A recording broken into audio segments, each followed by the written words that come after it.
The federal government has shut down, and America has descended into a dystopian hellscape from which all hope of happiness has escaped.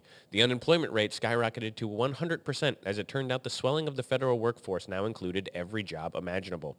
With no oversight to tell the people what to do, Americans lost all hope of anyone ever figuring out anything innovative or productive on their own.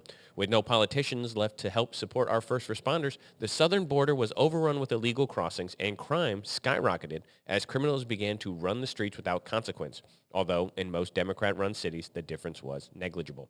I interviewed one man who said he doesn't pay much attention to the news and didn't realize the federal government shut down. This poor man has no idea how bad things really are. Safe to say that this government shutdown has proven that without some pushy bureaucrat regulating, mandating, taxing, and controlling most aspects of your life, things get bad fast. I'm Tyler Chrestman. Welcome to the Chrestman Conversation.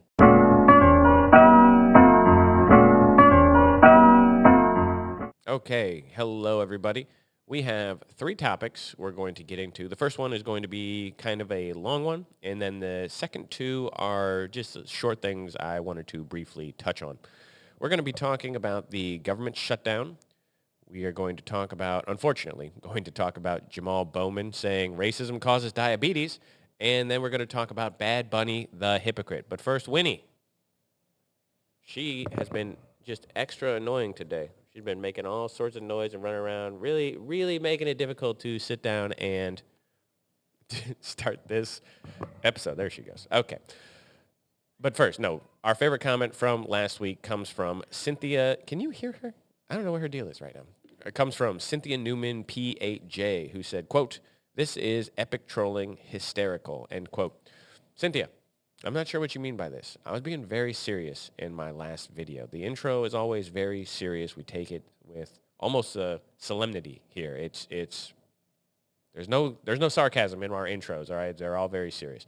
Donald Trump is now a Democrat.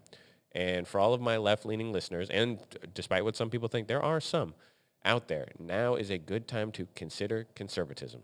Because if you want to oppose Donald Trump, you have to be a conservative. So thanks for the comment, Cynthia.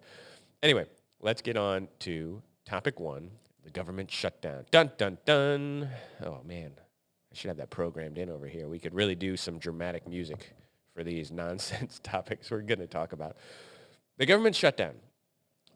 Why is this happening? Let me just put my policy hat on here for a second and play political operative.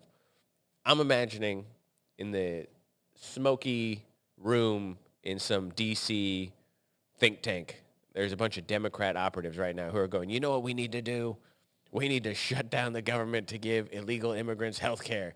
And then some guy wanders in off the street. He goes, hey, guys, do you think that's a good idea? And they go, get that guy out of here. We obviously need to do this. This is the right thing to do, and the people are going to love it. I can't figure out what the Democrats are doing. I don't understand what the argument is. If you're being charitable, you can say, hey, the Democrats want to give health care to people. They think health care is a human right, and all the people should get health care. That's what we're shutting the government down for. Fine. Okay. I don't agree that health care is a human right, but I think that you could make an argument, at least we could have a discussion about this.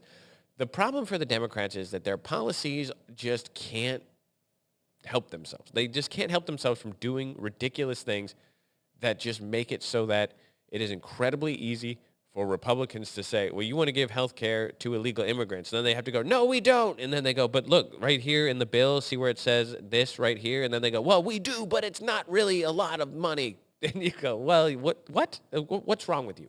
Why can't you just stop yourself? You could have a fight. You could have a real political fight. If you're a Democrat operative, you can have a real political fight about this, and it might be beneficial even. Who knows? People don't like government shutdowns. The American people don't tend to like whatever party's responsible for it. When the Republicans, they're normally the ones who do this. They're not happy with the Republicans for doing it. But also, most people don't care if the federal government shuts down. The fact of the matter is that when this happened under Barack Obama, they had to kind of artificially gin up outrage by closing the national parks. The national parks could obviously operate without people there, but they would put a rope over it, and they'd be like, you can't go in Yosemite because the federal government shut down. Okay, they've had to gin that up, really. And so right now, people don't really care. But they don't like it. So the Democrats are going against what the American people wants. And the ideas that they're putting forward make zero sense. It really does. Holding up the government for healthcare, fine. Holding up the government because you won't agree to the provisions that restrict illegal immigrants from getting healthcare is a mistake. This is a big mistake the Democrats are making, and they're going to own it. And I don't know why they think that this is not true. The argument has been for the past week, or you basically saw it. You saw it move quite a bit. But the argument went like this. They said, we want health care. The Republicans are trying to restrict health care. The Republicans said, actually, what we're trying to do is cut these provisions out that give health care to illegal immigrants. The Democrats then said, well, the federal money doesn't go to illegal immigrants, and checkmate. Obviously, you can't get it. They're not on Medicare and Medicaid, so you're a liar. 9 Pinocchios, pants on fire, you're the worst, and the Republicans lie. And then the Republicans basically just have to point out the way that this is obviously not true, and I'm about to do that as well. And the Democrats then have to go, yeah, but someone got on CNN, and they're basically like, well, it only accounts for 10% of what we're talking about. 10% of the money? You're talking billions of dollars is what you're talking about when you do this. 10%, billions of dollars to illegal immigrants for health care. Here's what the Democrats propose. Here's what the actual things that they're trying to do say in the bill that they proposed to basically to get the budget passed so the government can reopen.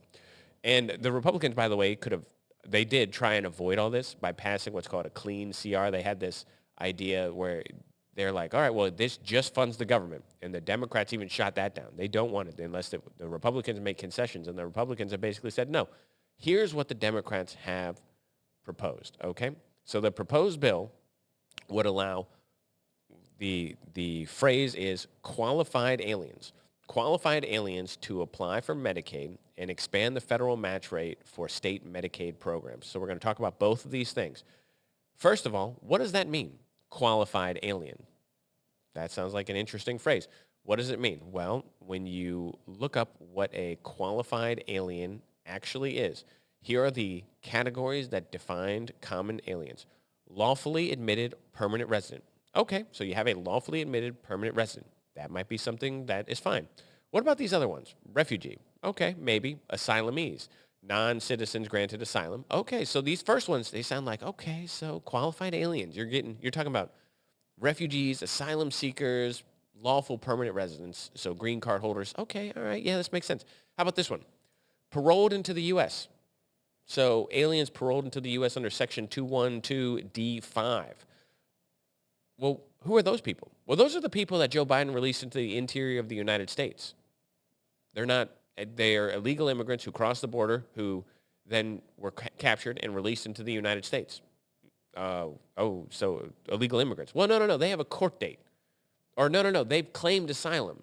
So the 2 million people who crossed the southern border who claimed asylum under Joe Biden, that's counted. Their asylum claims have to be heard.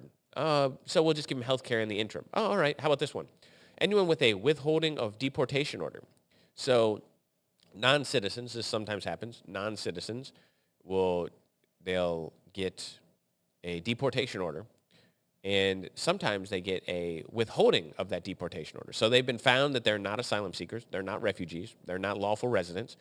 They then have a deportation order, and then there will be a withholding of deportation order that's issued to them for various reasons. Could be that there's an appeal, could be that some other factor has come up. But these are people who they're non-citizens, they were illegal immigrants, they're supposed to be deported, and it's been withheld for whatever reason. So this Kilmar Abrego Garcia is a good example. This guy's had a withholding order because they were trying to figure out some things about his asylum claim, blah, blah, blah. And so he would qualify for this. Okay, so not talking about legal residents, talking about illegal immigrants. Okay, so they also qualify for this. How about this one I'm actually okay with. Cuban or Haitian entrant. So this is the people who were allowed to immigrate from Cuba and Haiti. Haiti's different.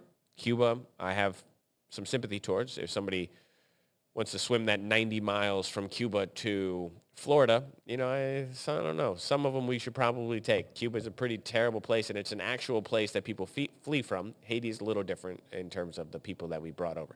How about this one? Excuse me. Conditional entry. Aliens granted conditional entry under Section 203A7. What does that mean? Well, it means people who've been allowed in on condition. What are we talking about here? These fine. How about the victims of trafficking? Okay, maybe. And then you got battered or cruelly treated non-citizens, which again kind of goes with the refugee asylum claim. And then you have veterans and active military, which is kind of a weird one. I guess if you're illegal and you're also a veteran or active military member, hey, man, if you want to come and join the U.S. military, I guess that's good, but whatever. So who are we talking about? Because obviously they said, well, that's not what we're doing. This phrase that they're using in the proposal, qualified alien. I just listed off a bunch of people who are not qualified aliens, including a gigantic chunk of people in the United States who are qualified aliens under this proposal that are here illegally, that are not asylum seekers, not refugees, not lawful residents. So we're talking about border crossing illegal immigrants who are going to get Medicaid healthcare. Okay, that doesn't sound like no illegal immigrants get federal money.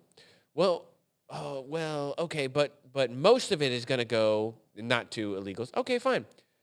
What about this expanding federal dollars to match Medicaid for state? The way that Medicaid works is it is a joint venture by states and by the federal government. So states have their own rules. A lot of them do. They're different. Healthcare is obviously very complicated. So Medicaid is different from state to state in terms of who qualifies, in terms of the kind of benefits you get, in terms of coverage, all these different things. The federal government will come in and it basically matches the money that your state is allocating or spending on Medicaid. So some states get more, some states get less. It kind of depends on how it's structured. Let's use California as the best example of what we are talking about and say this is terrible. California spends billions of dollars on healthcare for illegal immigrants that then use federal funds to pay for. How do they do this? Because they use state dollars. They use dollars from the California state government taxes, and they use this money on illegal healthcare. Okay, they're allowed to do that in California. The problem is that they then launder this money. So they spend money out of the California state budget on illegal immigrants. They then tax the healthcare providers who provide the healthcare, which attributes to their Medicaid dollars, and then the federal government matches their Medicaid dollars dollar for dollar. So they're spending money out of the state budget, which then they then tax the healthcare providers for, which then goes to the fund that is matched by the federal government, and then the federal government matches the funds. So basically, we are subsidizing them. This is the way it works. If you think about this, we simplify it. We don't have to get this technical with the example. Imagine that California has $100. That's their state budget. It's $100. They decide they're going to spend $20 on healthcare.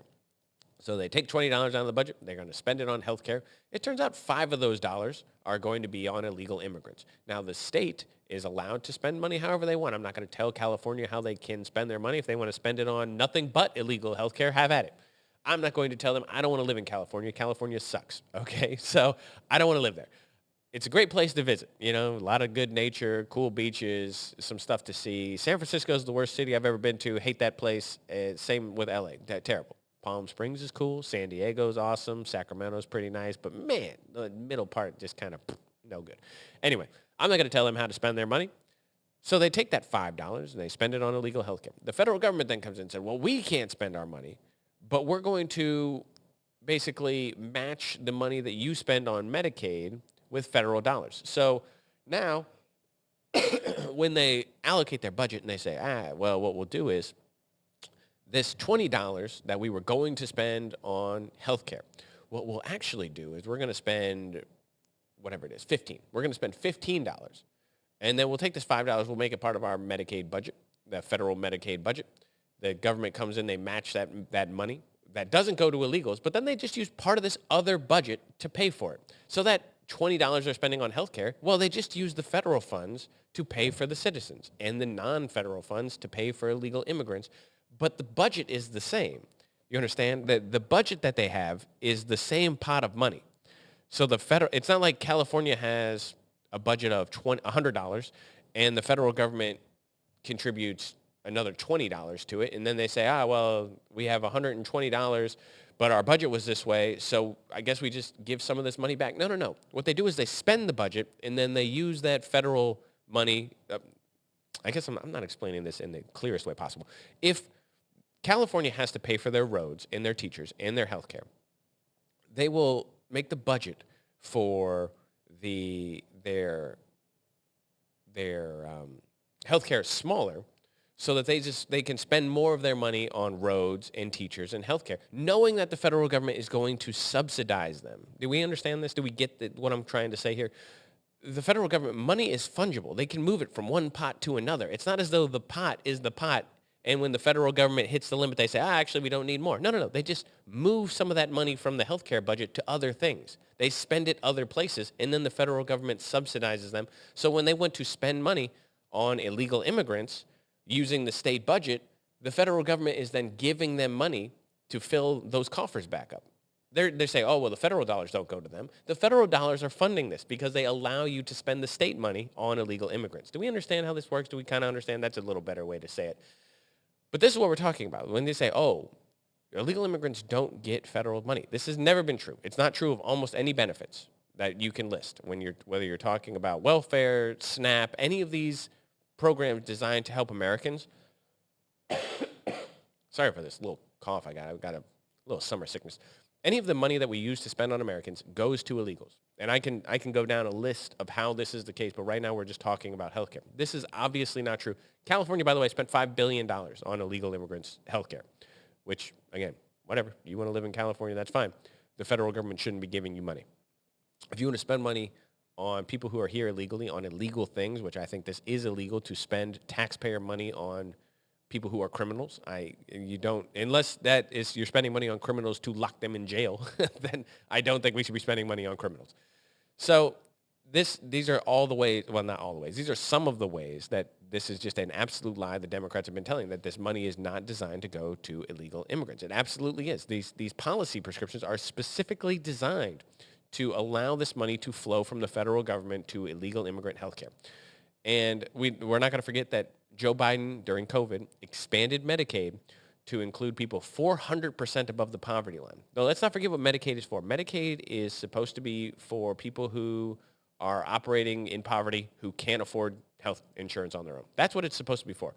If you're operating 400% above the poverty line, why? Why should the federal government be paying for your health care? It doesn't make any sense to me. Joe Biden did that. The Democrats keep denying this stuff, but let's not forget, this is not a conspiracy theory, by the way. This is all stuff that they have said. I have this right plan here. Would provide... Whoa. Here we go. Don't take my word for it. Do Democrats want to fund health care for illegal immigrants? Let's ask the Democrats. What do they got to say? Raise your hand if your government plan would provide coverage for undocumented immigrants. What do we know here? Hey, look at this. Coverage for undocumented immigrants. Let's pause this real quick. All right. So this is the Democratic primary debate from 2020. What do we know? What do we see? Every single person on the stage raises their hand. There's Joe Biden. There's Bernie Sanders. There's Kamala, Andrew Yang, all the other would-bes. You have every single person at the head, running for the head job of the Democratic Party, advocating that their plan would provide coverage for illegal aliens. Every one of them. Look at it. Here we go. There's more. So 1, 2, 3, 4, 5, 6, 7, 8, 9, 10. So this is, I guess, early in the primary. 10 people who are running for to be the president of the United States and the head of the Democratic Party. They all raise their hand, and then they just get a thunderous applause from the crowd. I don't know. Let's play it one more time. Just listen to the applause. For undocumented immigrants. Oh my God, we're so happy you're going to give the illegal immigrants health care. Woo! Okay, that's fine. I don't care. That's what you want. That's what you think is a good policy prescription. That's fine. Don't deny it. Just stop denying it. This, by the way, you got to just have some fun with this stuff. Donald Trump put up there's some bad language. I'm going to warn you right now. For the next 34 seconds, if you want to cover your ears or turn this down, that's fine. Donald Trump put this post up, which the first time I saw it, I laughed. I thought this was funny. This is just ridiculous. Look, guys, there's no way to show. This is not real audio, by the way. Just for those of you listening, this is an AI-generated video. The video is real, but the AI is dubbed the voice of Chuck Schumer. So Chuck Schumer didn't say this, okay? Don't think he actually said this. Not that you would, but I just wanted to say it. Just listen. Sugarcoat it. Nobody likes Democrats anymore. We have no voters left because of all of our woke trans bullshit. Not even black people want to vote for us anymore. Even Latinos hate us. So we need new voters. And if we give all these illegal aliens free health care, we might be able to get them on our side so they can vote for us. They can't even speak English, so they won't realize we're just a bunch of woke pieces of shit, you know? At least for a while, until they learn English and they realize they hate us too. Look up. Oh my gosh. Donald Trump is a national treasure, okay? He put that up. The Democrats they're faux outrage. They said it's racist, obviously. You know, they put sombrero and a mustache on Hakeem Jeffries. And it's so racist, the mariachi music. Just what a great troll. J.D. Vance was asked about this, and I thought his response was pretty funny. Oh, where'd it go? Here we go. This was J.D. Vance's response to... So Oh, excuse me. To the Democrats' charge that Donald Trump was such a big, mean, nasty racist for his little memes. Here we go. Okay, go ahead and ask the second question. So the president's been posting some images of Leader Jeffries and Senator Schumer. I saw. Recently. You've said that you're interested in good faith negotiations with these leaders, but what message does that send? Is it helpful to post pictures of Leader Jeffries in a sombrero if you're trying to have good faith talks with him? Oh, I think it's funny. The president's joking, and we're having a good time. You can negotiate in good faith while also poking a little bit of fun at some of the absurdities of the Democrats' positions, and even poking some fun at the absurdity of the Democrats themselves. I mean, I'll tell Hakeem Jeffries right now, I make this solemn promise to you that if you help us reopen the government, the sombrero memes will stop. And I've talked to the President of the United States about that. I just want you to think about, by the way, 10 years ago. Think about this. If you went back 10 years and I said to you, this was a real quote, that I told the leader the sombrero memes will stop, and I've talked to the president about this. Just think about that phrase. That could be in a history book, all right? It's amazing that we've come to this point. But I like this stuff. I really do. I don't think it's hateful. I really don't. Well, obviously the words are a little hateful. It's not racist to say this is ridiculous. It's not, put the mustache and the sombrero on Jeffries and just say, yeah, he's for, this is like the Donald Trump advertisement that said Donald Trump's for you and Kamala Harris is for they, them. That's kind of what this is like. You're saying Donald Trump's for the American people and the Democrats are for illegal immigrants getting health care. And I think that's a totally valid form of critique or attack, whatever you want to say. And I just think it's just funny. Like, don't take yourself so seriously. I don't know what to tell you. If you want to get out there and you have faux outrage, I can't believe that Donald Trump would say such a terrible thing, and he put a mustache on Hakeem Jeffries, that racist. And you go, whatever, dude. All right, I don't care anymore. You've been calling people racist for the last 15 years who are obviously not, or say things. Right now, I got to listen to Ta-Nehisi Coates go on the news and talk about how racist Charlie Kirk was. You get no stock with me. You have no valid critique. So it's just, everyone's racist. Everyone I don't like is Hitler, right? It's just that old meme again. Anyway, we're going to monitor this. We're going to see what happens. I think the Democrats are going to have to fold. I don't think the Republicans have any incentive to cave here, and I hope that they hold strong. We'll see. Who knows? I don't know. You don't know.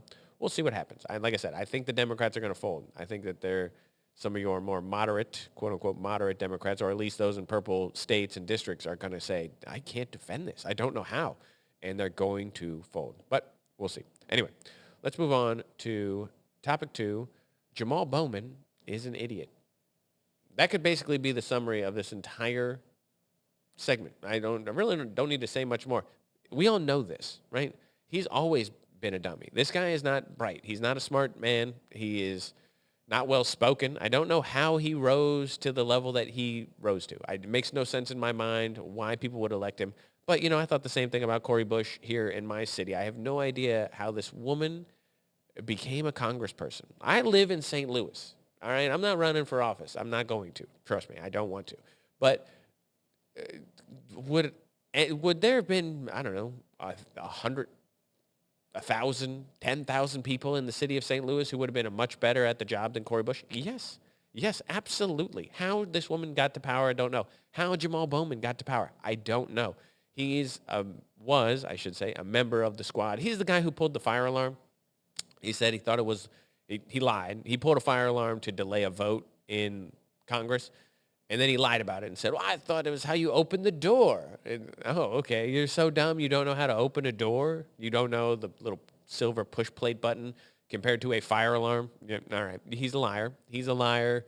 He had to plead guilty. He had to pay a $1,000 fine. He had to write an apology letter to the police, which is hilarious. And then he wound up losing a primary, basically because between being a moron and being an anti-Semite, he was unpopular in New York. You know how hard it is to lose a primary as a Democrat in New York? It's ridiculous. Like 85%, somewhere around there, 80-something% of people in Congress who are incumbents win elections. They don't lose elections.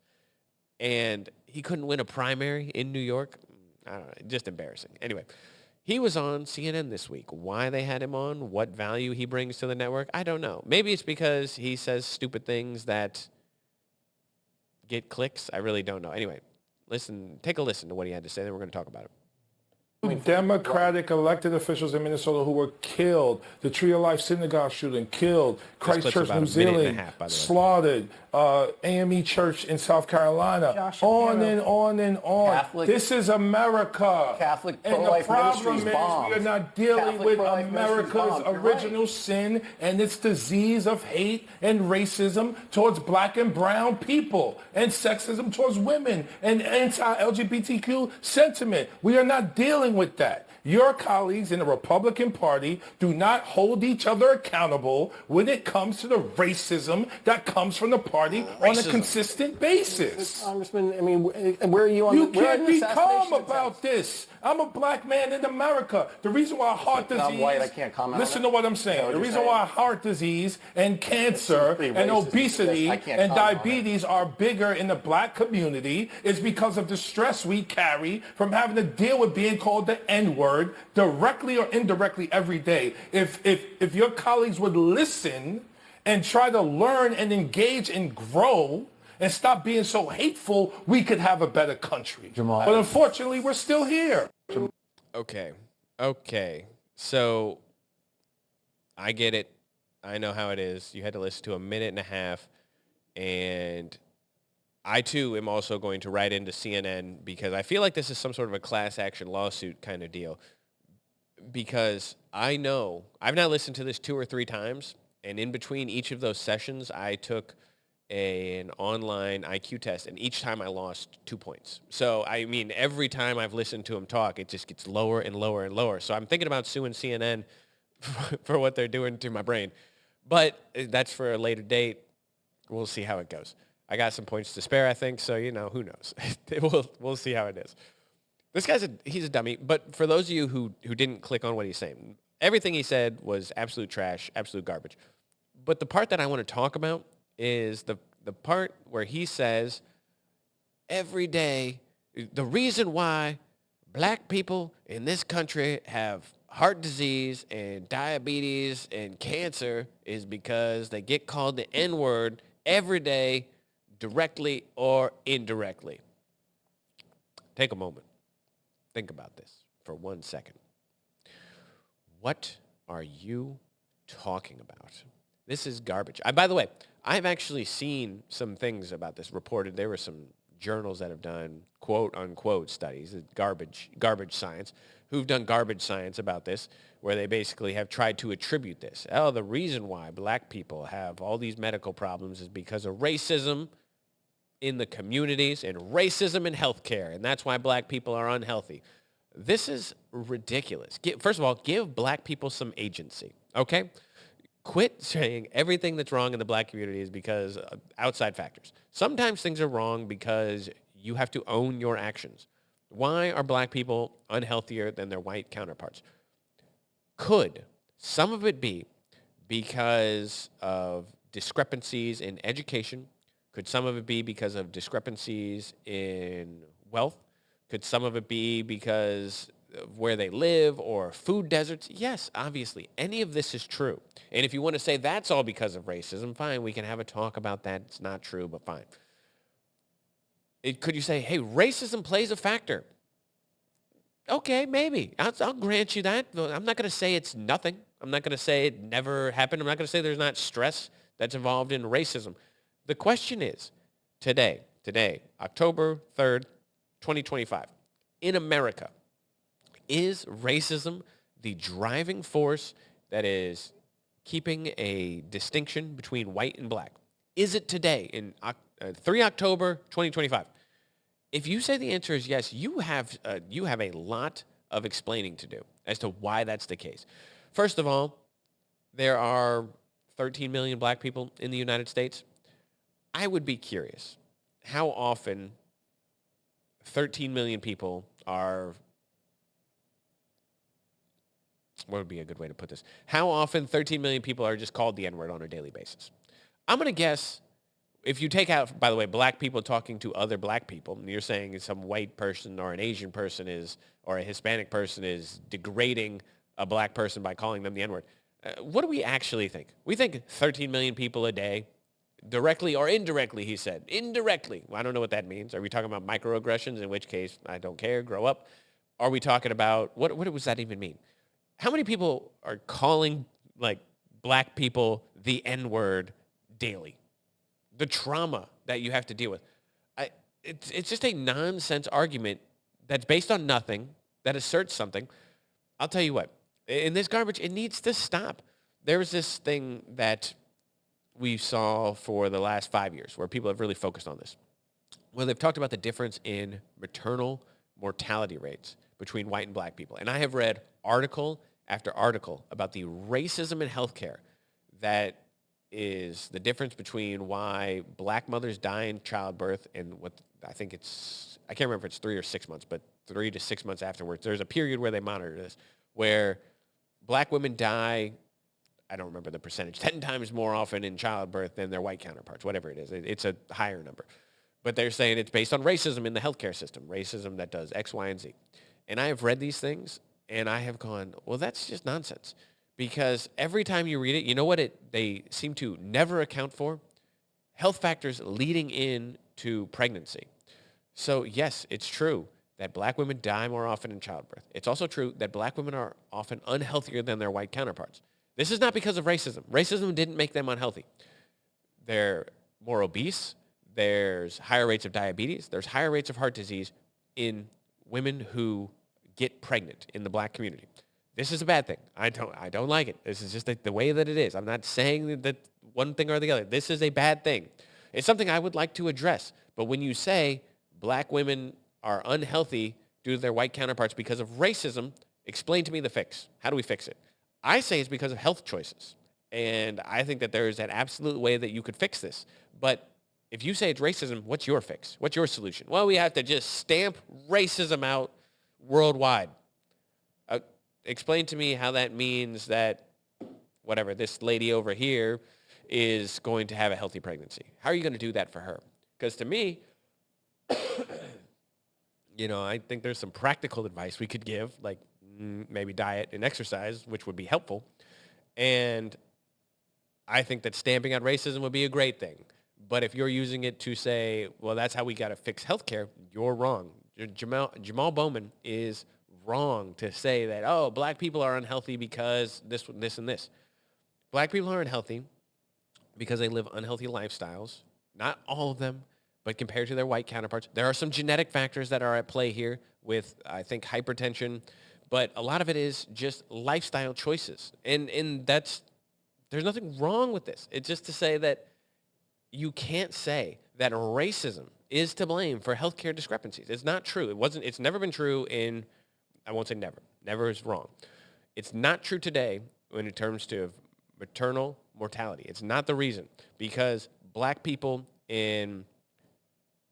from other communities. So if you're, for example, if you're a black person who immigrates here from Africa or the Caribbean, their maternal mortality rates mimic that of their white counterparts. So explain to me how a black person from Africa who comes to the United States has the same maternal mortality rates as their white counterpart, but a black person in the United States has been so affected by racism that they're more likely to die. Explain that to me. Explain any of this. It doesn't make any sense. And it never has made sense. And it's not true. And Jamaal Bowman gets to go in there and just say something. And he gets to say, well, you shut up because I'm a black man and I can't be calm because it's 2025 and I was a congressman and now I'm nothing. And I get to go on CNN and talk nonsense and people still pay me for it, I guess. Whatever, Jamaal Bowman. I'm sorry your life is so hard. You get to go to Congress and be useless. I don't know. Anyway, this kind of stuff just needs to stop. It really does. This whole idea that black people don't have any agency in this country is just ridiculous. What are you talking about? The idea that to be black in America means that you're a slave to white supremacy. In 2025, black people in America can do anything that their white counterparts can do. Absolutely, you can do anything. The problem is getting out of the mentality in certain parts of the country which don't lead you to growth and flourishing. And this is not a black problem. This is in the inner city communities, this is a black problem. But in rural communities, it's a white problem.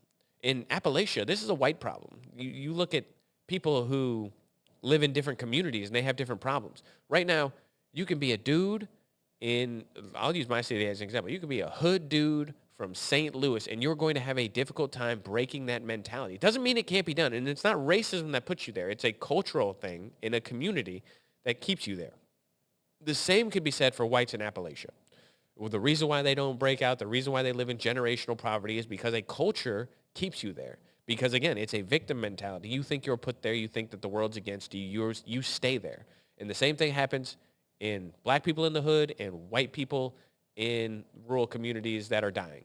And it's not a white and black thing. It's a cultural thing. These cultures need to change. These little communities need to change, and the mindset needs to change. Accountability needs to be changed. And this idea that you're a victim and you can't rise above your circumstance is not true, and it needs to change. Communities that find themselves thinking like a victim are communities that never flourish. They're communities that don't educate themselves, they don't rise, and they don't succeed in life. And it's not because somebody is pushing down on them. It's because they're laying down and pretending that they're being stomped on.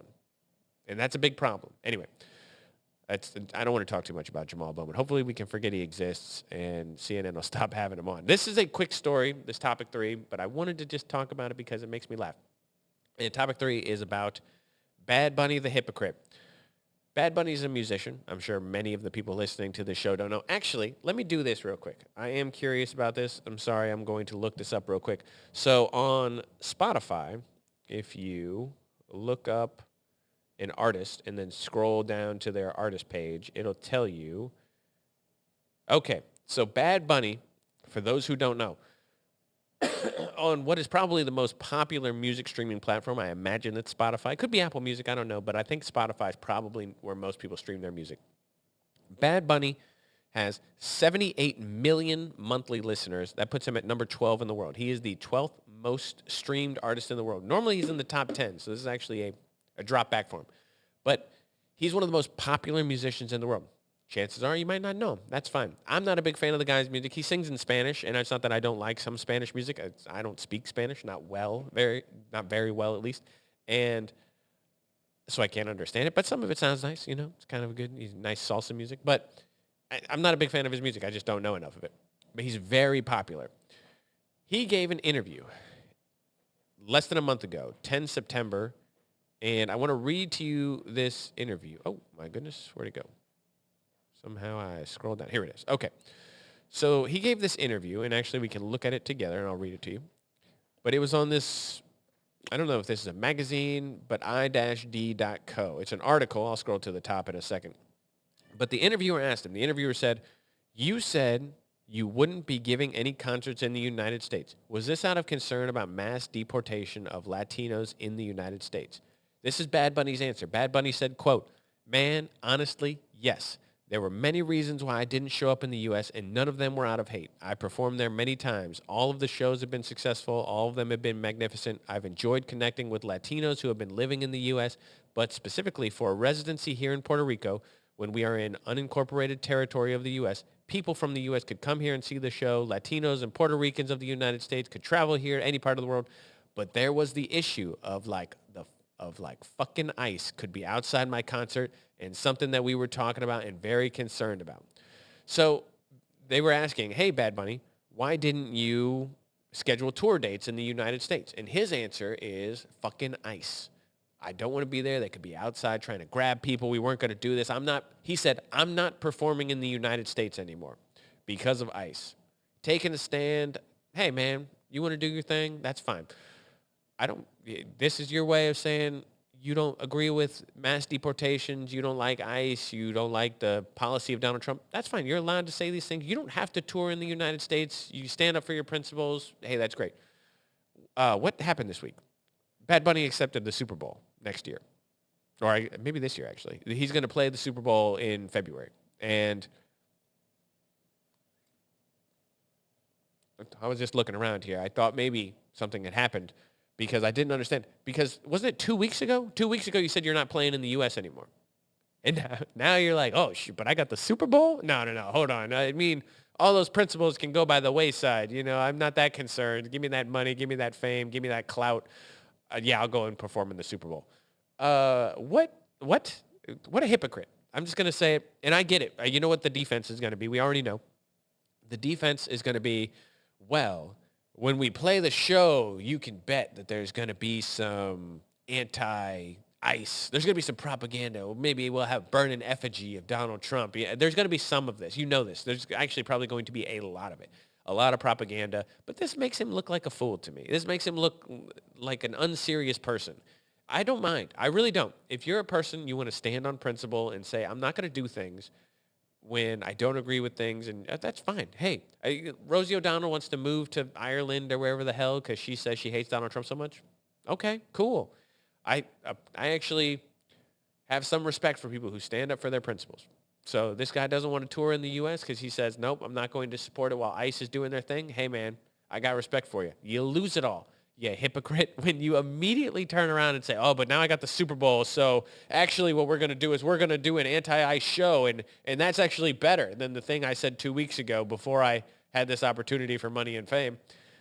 You look like a fool and a hypocrite. And also, if I'm in the NFL, oh my God, the NFL, why do you do these stupid things? I don't understand. Who's your demographic? Do you think, know your demographic and know what you're doing? Who watches the NFL? Yes. Hey, I'm going to guess people on the left watch the NFL. Do you think that the NFL skews liberal or conservative? Their audience. I think I have an answer. I think it's probably conservative. You think it's liberal? I doubt it. I get it. How did your company do when you were allowing people to kneel for the national anthem? What happened to the viewership of the NFL when that happened?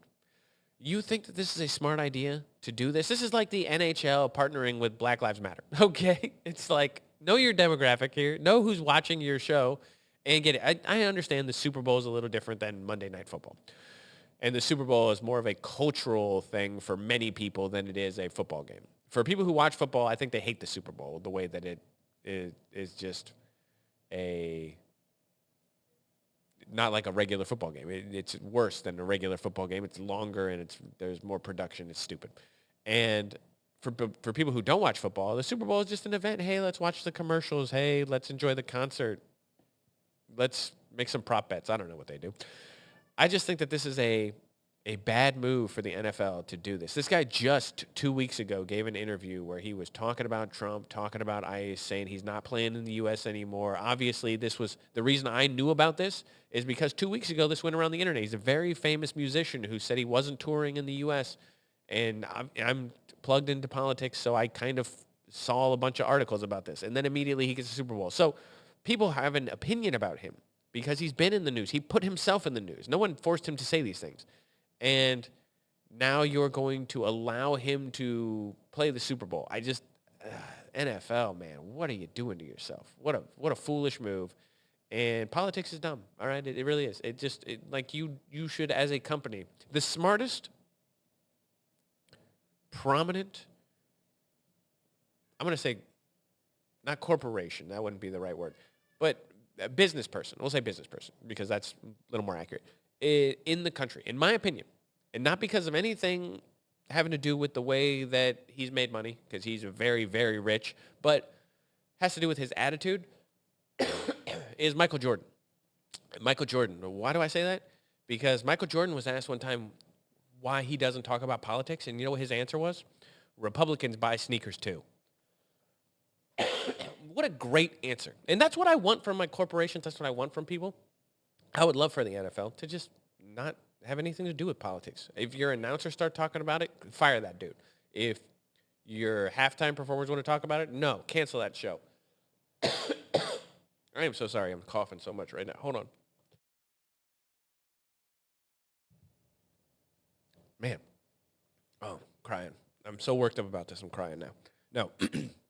This little cough is so annoying. Anyway, Michael Jordan, the Republicans buy sneakers too, is the way that corporations should treat the American people.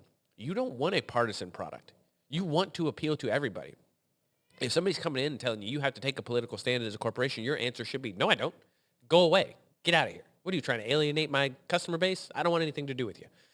And because I'm not a guy, I'll buy from companies, but I specifically don't buy from companies that go out of their way to insult me. Like, I don't want to buy Ben & Jerry's ice cream. Why would I?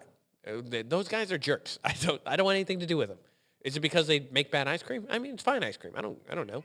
But it's like, why would I buy ice cream? I can buy ice cream 20 other places. I'm not going to buy from Ben & Jerry's because those guys come across like a bunch of lunatics. I don't want anything to do with them. Same deal, like, if you don't want to buy a Chick-fil-A because the owner said something, okay, fine. I think that's a little silly because Chick-fil-A as a corporation doesn't give money. Well, maybe they do. I don't know. I thought it was just the owner. The owner donated to Prop 8 in California. But I don't know if Chick-fil-A does. But if you don't want to go to Chick-fil-A because they're an outspoken company, fine. I don't care. That's good. Do that. But at the same time, if Chick-fil-A never said anything, that's fine too. I don't need corporations to try and guide my morality. I want Chick-fil-A to sell me chicken. And I want Ben & Jerry's to sell me ice cream. I don't want Ben & Jerry's to tell me that my stance on Gaza is wrong. What do you know? I don't care what you have to say. Sell me ice cream. I don't know. Anyway, politics is dumb. Let's leave it there. As always, questions, comments, concerns, put them in the comments below. Maybe, if you're lucky, you'll get famous and get read on the show next week. And wouldn't that be great? Wouldn't that just be a highlight when they're eulogizing you? You're like, one-time contributor to the Chrestman Conversation, and everyone will probably applaud. They'd be like, oh, my God, we didn't know. We didn't know. And that'd be great. Anyway, leave it all down below, and I hope you guys have a great week, and I will catch you next Friday.